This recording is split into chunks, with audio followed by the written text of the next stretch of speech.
Welcome to our channel. இப்போ நம்ம பார்க்க போகிறது AC circuit containing resistor, inductor, capacitor. So இதை ஷார்ட் எப்படி சொல்லுவோம்னா ஆர்எல்சி அப்படின்னு சொல்லுவோம். சரியா? ஆர்னா ரெசிஸ்டர், எல்லுனா இண்டக்டர், சினா கெப்பாசிட்டர். சொல்ல போகிறீங்களா? ஸோ இதை நான் போகிறோம். இப்போ டயக்ராமில் பார்த்தீங்கன்னா ரெசிஸ்டர் எப்படி போடுவாங்கன்னா ஜிக்ஸாக்காக போடுவாங்க. டயக்ராம் கொடுத்துருக்கு பாருங்கள், எப்படி போடுவாங்க? ஜிக்ஸாக்காக இருக்கும். So resistor. இண்டக்டர்னா ஸ்ப்ரிங்கு மாதிரி போடுவாங்க. ஸ்ப்ரிங்கு மாதிரி போட்டால் இண்டக்டர். ரெண்டு கோடு போட்டால் அது கெப்பாசிட்டர். லைனை கரெக்டாக போடுங்க. ஒரு கோடு பெருசு, ஒரு கோடு சின்னதாக போட்டிங்கன்னா அது வந்து செல்லாக போயிடும். சரிங்களா? ஸோ ரெண்டு கோடுமே ஈக்குவல் லென்த்தில் இருக்கணும், இருந்தால் தான் அது கெப்பாசிட்டர். சரிதா? ஸோ அதுதான் கொடுத்துருக்காங்க. நம்ம இங்கே வால்டேஜ் கொடுத்துருக்கோம். எவ்வளோ வால்டேஜ் கொடுத்துருக்கோம்? V = Vm sin ωt voltage கொடுத்துருக்கோம். ஸோ இந்த வால்டேஜ் தான் நம்மளுக்கு என்ன ஆகுது? மூணுத்துக்கும் பிரிஞ்சு போகுது. ஆருக்கும் போகுது, எல்லுக்கும் போகுது, சிக்கும் போகுது. ஸோ ஆருக்கு போகிறது என்ன நம்ம சொல்கிறோம்? VR அப்படின்னு சொல்கிறோம். VR V = IR ஃபார்முலா தெரியும்ல? So V = IR. இல்லை நம்மளுக்கு வோல்டேஜும் கரண்ட்டும் சேம் ஃபேஸில் இருக்குது. In same phase. புரிஞ்சா? அடுத்து இண்டக்டர். இண்டக்டர்னா எது சொல்லணும்? நம்ம VL அப்படி போட்டுக்கலாம். சரியா? VL = இதே ஓம்ஸ்லா தான். ஆருக்கு என்ன போடுறோம்? இதில் XL அப்படின்னு சொல்கிறோம். இதில் என்ன சொல்கிறோம்? XL. இதில் வோல்டேஜ் கரண்ட்டோட voltage leads current by 90 degree. So 90 degree முன்னாடி போய்ட்டுருக்கு. அடுத்து VC போட போகிறோம். VCனா IXC. XCன்னு போட போகிறோம். இதில் voltage lags current by 90 degree. So இதை நல்லா நோட் பண்ணி வச்சுக்கோங்க. இப்போ டயக்ராம் எப்படி போகிறதுன்னு பார்த்துக்கோங்க. ஃபஸ்ட் எடுத்தோன்னா ஒரு கிராஃப் நோட் பண்ணிக்கோங்க. ஒரு கிராஃப். சரியா? ஸோ இந்த கிராஃபில் ஃபஸ்ட்டு என்ன போட போகிறோன்னா VR தான் போட போகிறோம். VR வந்து இங்கே போகுது. ஸோ VRக்கும் இந்த X ஆக்சிஸ்க்கும் எவ்வளோ ஆங்கிள் இருக்குது? ωt. நம்மளுக்கு VR போகிற இதுலேயே தான் நம்மளுக்கு கரண்ட்டாக இருக்கும். ஏன்னா VI எனக்கு சேம் ஃபேஸ். கரெக்டாக? ஸோ இதுலேயே தான் கரண்ட்டு போட போகிறேன் நான்.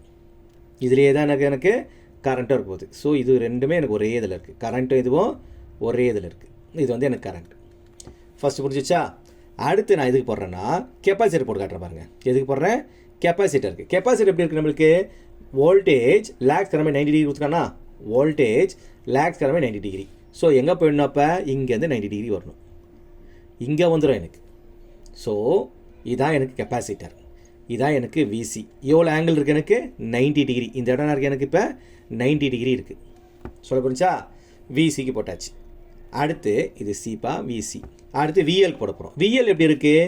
Voltage leads current by 90 degree. So இந்த பக்கம் போட போகிறோம். சரியா?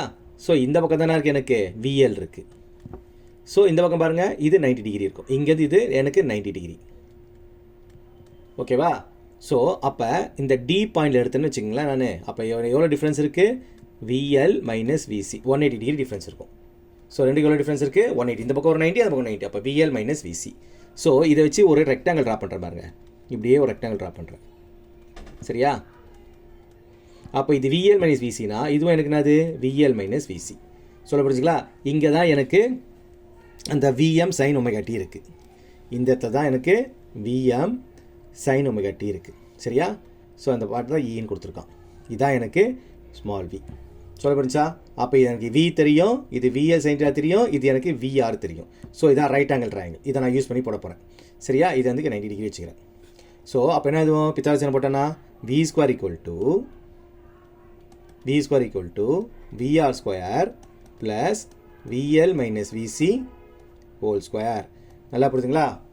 ஸோ இந்த ட்ரையாங்கிளுக்கு நான் போட்டிருக்கேன். இந்த ட்ரையாங்கிளுக்கு OAEன்ற ட்ரையாங்கிளுக்கு நான் போட்டிருக்கேன். OAE ட்ரையாங்கிளுக்கு. சொல்ல புரியுதா? ஸோ V² = VRக்கு என்ன தெரியும்? எனக்கு IRன்னு தெரியும். So IR whole square. VLக்கு என்ன தெரியும்?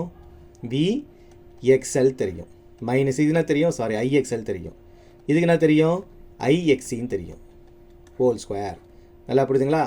ஸோ இப்போ காமனாக I² வெளில எடுத்துடலாம். I² வெளில எடுத்தாச்சா? மிச்சம் இருக்குது இதில் R² plus XL - XC whole square. So root எடுத்துப்போம். அப்போ V ஆயிடுச்சா? ரூட் எடுத்து இது ஐயா மாறி போயிடும். இது ஸ்கொயர் ரூட்டில் R² plus XL - XC whole square. So இந்த I கீழே வந்துருமா? அப்போ V/I அது என்னென்னு பண்ணலாம்? Zன்னு போடலாம். Zனா இம்படன்ஸ். என்ன அர்த்தம்? இம்படன்ஸ். ஸோ இதுதான் அதோட வேல்யூ. இம்படன்ஸ் வேல்யூ என்னது? Root of R square plus XL minus XC whole square. நல்லா புரியுதுங்களா? ஸோ இம்படன்ஸோட யூனிட் என்னது எனக்கு? ஓம். ஏன்னா இது ஒரு resistance. Impedance is also a resistance. நல்லா புரிஞ்சுங்களா? இப்போ நான் ஆங்கிளும் கண்டுபிடிக்கணும், ஃபேஸ் ஆங்கிளும் கண்டுபிடிக்கணும். ஸோ இந்த இடத்துல 5 இருக்கா? ஸோ அப்போ இது எனக்கு ஆப்போசிட், இது எனக்கு அட்ஜசன்ட். Opposite by adjacent. சரியா? சாரி, இது அட்ஜசன்ட், இது ஹைபாட்னியூஸ். ஸோ tan 5 போட போகிறேன். ஸோ tan 5 ஃபார்ம் என்னது? Opposite by adjacent. ஆப்போசிட்டில் என்ன இருக்குது எனக்கு? VL minus VC by adjacent என்ன இருக்குது? VR. ஸோ VLக்கு என்ன தெரியும் எனக்கு? VLக்கு என்னென்னு போடலாம்? நான் IXL போடலாம். இது என்ன போடலாம்? IXCன்னு போடலாம். டிவைட் பை இது என்ன போடலாம்? IR போடலாம். ஸோ IX கட் பண்ணிடலாம் காமனா? மிச்சம் என்ன இருக்குது? XL minus XC by R. Therefore 5 equal to tan inverse XL minus XC by R. இதுதான் எனக்கு அதோட ஆங்கிள். சொல்ல புரிஞ்சுங்களா? ஸோ இதை XL minus XC பேஸ் பண்ணி நம்ம 3 கேஸ் கொண்டு வரலாம். ஃபஸ்ட்டு கேஸ் பாருங்கள். இப்போ XL minus XC பாசிட்டிவாக, அதாவது XL கிரேட்டர் XCயாக இருந்துச்சுன்னா ஃபேஸ் ஆங்கிள் அந்த 5ன்றது பாசிட்டிவாக இருக்கும். அப்போ voltage leads the current by 5. சொல்ல புரியுதுங்களா? Voltage leads the current by 5னா எது வருது எனக்கு? இண்டக்டர் வந்துடுது. So the circuit is inductive அப்படின்னு சொல்லுவோம். சொல்ல புரியுதுங்களா? So I equal to IM sine omega t minus 5 போடணும். சொல்ல புரிஞ்சுங்களா?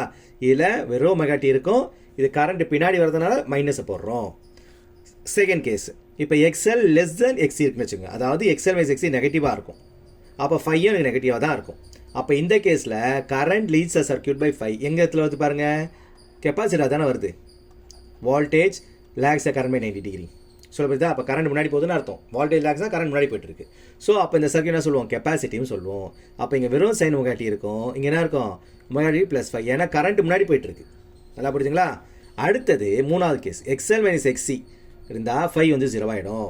அப்போ என்ன மீனிங்கு? கரண்ட்டும் வோல்டேஜும் சேம் ஃபேஸில் ட்ராவல் பண்ணுதுன்னு அர்த்தம். எப்போ சேம் ஃபேஸில் ட்ராவல் பண்ணோம்? ரெசிஸ்டருக்கு சொல்ல. ஸோ அப்போ சர்க்யூட் என்ன சொல்லுவோம்? ரெசிஸ்டிவ் அப்படின்னு சொல்லுவோம். அப்போ இங்கேயும் ஒமேகா டி தான் இருக்குது, இங்கேயும் ஒமேகா டி இருக்குது பாருங்க. ஸோ இந்த ஸ்பெஷல் கேஸும் நீங்கள் சேர்த்து எழுதணும். நல்லா புரியுதுங்களா? ரொம்ப ரொம்ப இம்பார்ட்டன்ட் 5 மார்க்கு RLC. நல்லா ஒர்க் அவுட் பண்ணுங்கள். 2 டயக்ராமே போடுங்க, இதுவும் போடுங்க, இதுவும் போடுங்க. ஓகேங்களா? இந்த டயக்ராம் போடணும், இதுவும் போடணும். ஸோ நான் என்ன சொன்னேன்? ரெசிஸ்டன்ஸ்னால் என்னது? இண்டக்டரு இதெல்லாம் சீரிஸ் சர்க்யூட்டில் கொடுத்துருக்கோம். வோல்டேஜ் வந்து V equal to VM sine இதெல்லாம் நீங்கள் ஃபஸ்ட்டு ஒரு பேராகிராஃப் எழுதிட்டு அப்புறம் நீங்கள் போட ஆரம்பிங்க. நல்லா புரியுதுங்களா? ஸோ இது நல்லா புரிஞ்சுச்சுன்னா உங்கள் ஃப்ரெண்ட்ஸுக்கு ஷேர் பண்ணுங்கள்.